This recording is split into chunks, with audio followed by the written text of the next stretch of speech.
నా పేరు నాగమోహి అండి. మాది గోడవల్లి. చంద్రబాబు నాయుడు గారు మాకు శుభ్రంగా పెన్షన్ ఇస్తున్నాడు. ఆయన చనిపోయాడు.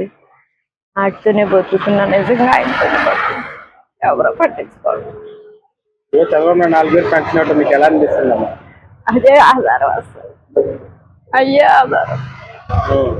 ఈ షాప్ వచ్చింది. ఆయన చనిపోయాడు. కొడుకు కూతురు ఎవరో చూడరు.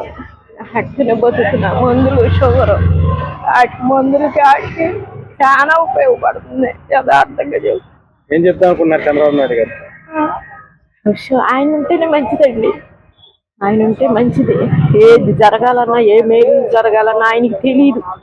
జగన్ గారికి తెలియదు కాదు, కానీ ఆయనకి ఏం తెలియదు. ఈయన పెద్ద ఆయన కాబట్టి ఆయనే ఉండాలి. అన్ని రకాలుగా మన దేశం అభివృద్ధి అవ్వాలంటే ఆయన ఉండాలి. ఆయన ఉండాలి. మౌలి గారెడ్డి అందరూ బాగా చేస్తున్నారు మన దేశానికి, రాష్ట్రానికి. అయితే ఏం చెప్తారు చంద్రబాబు నాయుడు గారికి? 4 వేలు పెన్షన్ ఇస్తున్నారు. 4 వేలు పెన్షన్ ఇస్తున్నాడు. వాటితోనే నేను బతుకుతున్నాను అయ్యా. ఆయనే రావాలి. మళ్ళీ మళ్ళీ ఆయనే రావాలి. అమ్మ మీ పేరు? నా పేరు కొరలమ్మ. నెల్లి వీధి, కోడిపందల వీధి. అమ్మ, ఇప్పుడు కూటమి ప్రభుత్వం వచ్చిన తర్వాత మీకు తల్లికి వందనం అనేది డబ్బులు వేయడం జరిగింది. ఎంతమంది పిల్లలు? నాకు 2 పిల్లలండి. తల్లికి వందనం 2 పిల్లలు కూడా పడ్డది. అవి చదువులకి ఉపయోగిస్తాను డబ్బులు. ఎలా అనిపిస్తుంది అమ్మ మీకు? చాలా బాగుంది. ఇచ్చింది కదా, దేనికి ఉపయోగించారు ఈ డబ్బులు అనేది? చదువుకే ఉపయోగించాం.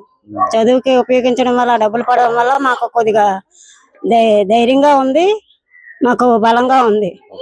బాగుంది ఈ ప్రభుత్వం. అమ్మ మీ పేరు? రామ్యమ్మ అండి. ఎక్కడ ఉంటున్నారు? కోడిపందల వీధి. మా పిల్లలకి తల్లికి వందనం ఎన్నాళ్ళు ఒకళ్ళు పడేది, ఇప్పుడు 2కి పడుతుంది కాబట్టి కొద్దిగా మా ఫీజులు కూడా కొద్దిగా తగ్గాయని ఇంకా ఆనందంగా ఉంది. ఎలా అనిపిస్తుంది చంద్రబాబు? పర్లేదు, ఇతను ఎక్కాక కొద్దిగా మారింది. ఎందుకంటే ఎన్నాళ్ళు ఒక్కలు పెట్టి ఫీజులు అప్పు చేసుకుని కట్టుకోవాలని బాధలా ఉంది. ఇప్పుడు 2 పడ్డది కంటే ఇంకెక్కువ అప్పు చేసుకో అక్కర్లేదు, ఎందుకంటే సగం తగ్గింది కదా అని బాధతో. పర్లేదు, ఇతను ఎక్కాక బాగా జరుగుతుంది. నా పేరు సంధ్య. పెళ్లి వీధిలో ఉంటాను. మా ఫస్ట్ ఒకరికే పడేది, ఇప్పుడు 2కి పడుతుంది. అమ్మఒడి చంద్రబాబు వచ్చి తల్లికి వందనం 2కి పడుతుంది. చంద్రబాబు వచ్చింది బట్టే అతనే రావాలని కోరుకుంటున్నాం.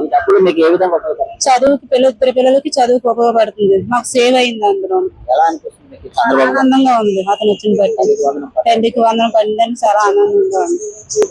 అమ్మ మీ పేరు? నా పేరు రాములమ్మ. ఎక్కడ ఉంటున్నారు? నేను కోడిపందాల వీధి, రెల్లి వీధిలో ఉంటున్నాను. అమ్మ, ఇప్పుడు చంద్రబాబు నాయుడు గారు ప్రభుత్వం, కూటమి ప్రభుత్వం వచ్చిన తర్వాత తల్లికి వందన డబ్బులు మీకు పడ్డాయి? పడ్డాయి. ఆ డబ్బులు ఏ విధంగా ఉపయోగపడుతుంది? చదువుకు ఉపయోగించాం. ఆ డబ్బులు వచ్చిన తర్వాత, చంద్రబాబు నాయుడు వచ్చిన తర్వాత ప్రభుత్వం బాగుంది. చదువుకి సగం డబ్బులు కొద్దిగా కాపాడుతున్నాయి మాకు.